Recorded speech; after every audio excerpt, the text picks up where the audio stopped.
Pengertian evaluasi non-tes. Non-tes adalah cara penilaian hasil belajar peserta didik yang dilakukan tanpa menguji peserta didik, tetapi dengan melakukan pengamatan secara sistematis. Teknik evaluasi non-tes berarti melaksanakan penilaian dengan tidak menggunakan tes. Teknik penilaian ini umumnya untuk menilai kepribadian anak secara menyeluruh, meliputi sikap, tingkah laku, sifat, sikap sosial, dan lain-lain yang berhubungan dengan kegiatan belajar dalam pendidikan, baik secara individu maupun secara kelompok. B. Macam-macam instrumen non-tes.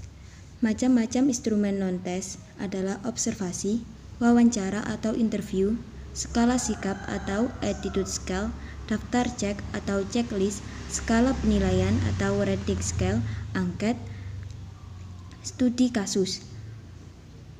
1.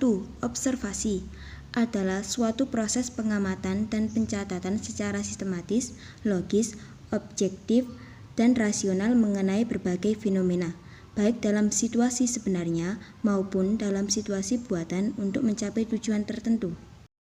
Tujuan utama observasi adalah a.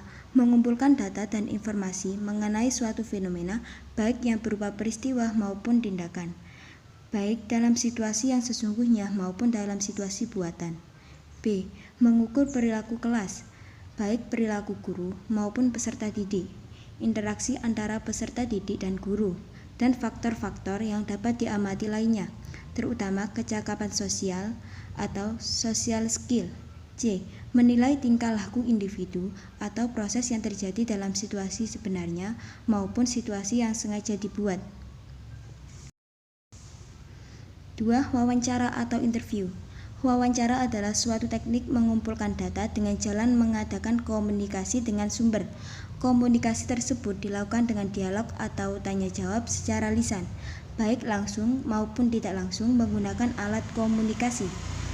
Bentuk pertanyaan wawancara meliputi a. Bentuk pertanyaan berstruktur, yaitu pertanyaan yang menuntut jawaban agar sesuai dengan apa yang terkandung dalam pertanyaan tersebut. Pertanyaan semacam ini biasanya digunakan jika masalahnya tidak terlalu kompleks dan jawabannya sudah konkret. B. Bentuk pertanyaan tidak berstruktur, yaitu pertanyaan yang bersifat terbuka. Peserta didik secara bebas menjawab pertanyaan tersebut.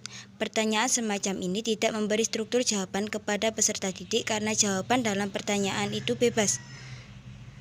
C. Bentuk pertanyaan campuran, yaitu pertanyaan yang menuntut jawaban campuran, ada yang berstruktur dan ada pula yang bebas. 3. Skala sikap.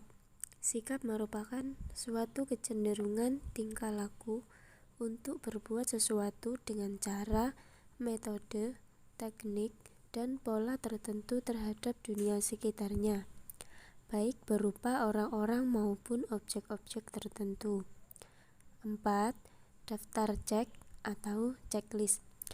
Daftar cek adalah suatu daftar yang berisi subjek dan aspek-aspek yang akan diamati. Daftar cek dapat memungkinkan guru sebagai penilai mencatat tiap-tiap kejadian yang betapapun kecilnya tetapi dianggap penting. Ada bermacam-macam aspek perbuatan yang biasanya dicantumkan dalam daftar cek. Kemudian tinggal memberikan tanda centang pada tiap-tiap aspek tersebut sesuai dengan hasil penilaiannya.